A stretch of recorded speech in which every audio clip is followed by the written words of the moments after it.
Hello, everyone. So, my hands are all filthy because I just pulled these guys out of a vinegar bath, and that taught them a lesson. They finally opened up. You can see that one's very corroded, but there's a common screw down there on that one. And on this one, it's more of a flat screw, but it's also that other one has a head on it, and this was more like a same size screw or whatever. But I'm going to try to take these guys apart and try to get that. In theory, what you do is remove the screw. You have the lock facing in this position because you're going to need gravity to help this pin fall back. And then you beat the hell out of the lock, either like this or with a rawhide or rubber mallet on this side. Smack the crap out of it. And that pin, I don't know if it'll come all the way out and fall into your hand, but it should drop back enough that it no longer locks this core. It's just going to be right up in here that it's locking the core. That's the theory if it's like the American H10s, which I believe they're made by the same company, Junk Unk Brothers, and so it should work, but this is what I'm going to do, because Starrylock had a problem with his. He got into this point, and he was saying, looks like it might be disassemblable. And I think he got his screw off, but he couldn't get the core out. So I'm going to try to do that. And this should be a good test, because, like I said, these were so gunky that I had to threaten them with a acid bath. I didn't just threaten them, I put them in there.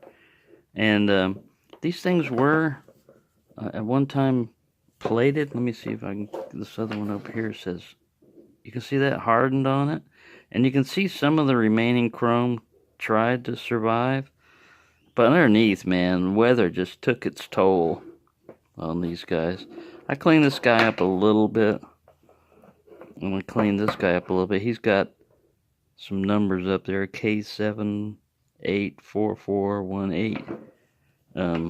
This has got gunk up here, but I don't think there are any numbers hiding underneath there. But I'll get it cleaned off.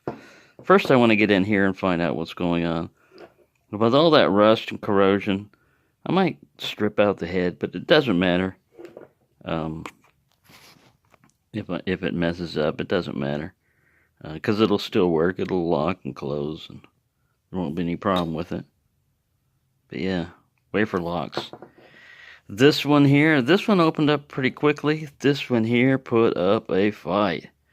My hand cramped. I was using top of the keyway on one side, and then when I get it picked a little bit, I'd stick another top of the keyway on this side, and I'd just rotate around. I'd drop one top of the keyway off and have the other one in, but I'd say this thing took me a good 5-10 minutes to get him open, which is very unusual for a wafer lock. They usually pop open within a minute or so. Anyways, that's as far as I've gotten so far. Alright, so I was able to get that screw out. See how it's tapered like that? On that one. The other one, the big head guy, I don't have a screwdriver to reach down in there that has a wide enough head. I've only got this little narrow guy. And so it's trying to strip that one out. So we only need one. Alright, if you look down in there, you see that opening at the very bottom? Let's get this guy to focus. And then we'll get him to zoom in. Yeah, you see that? See that little cavity down there in the very bottom? Right down in there. Focus on this. Don't focus on the tools down there. That hole. We need a little pin to stick his little nose out. And so, what I'm going to have to do is big old hammer, beat the hell out of the guy. And then we look in there. I don't see anybody coming out yet. Beat the hell out of him. What is that? Is that something? Or am I having an illusion here? Let me look at this with this little light. Still don't see anything. It's not a very good design, you know, because there should be an easier way to do this.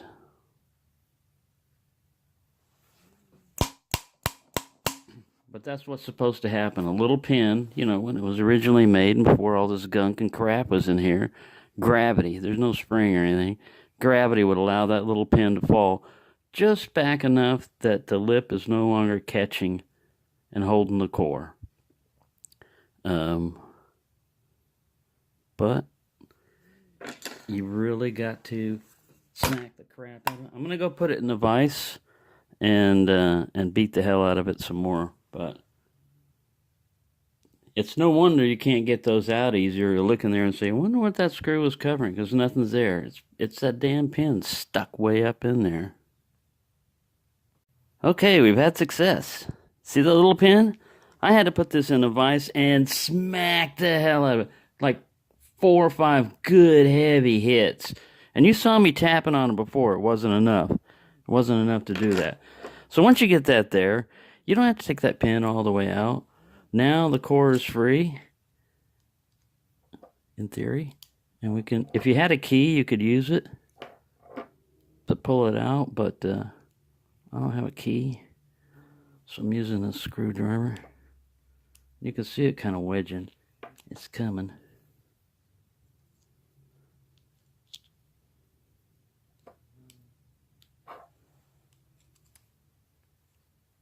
I think it's been in here a while. There we go. See it starting to come out?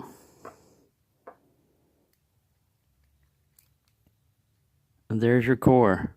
Now if you wanted to rekey it, you can either, you know, impression a key right here, or just drop in another core. That's usually what they would do, is just have another key core, drop it in there.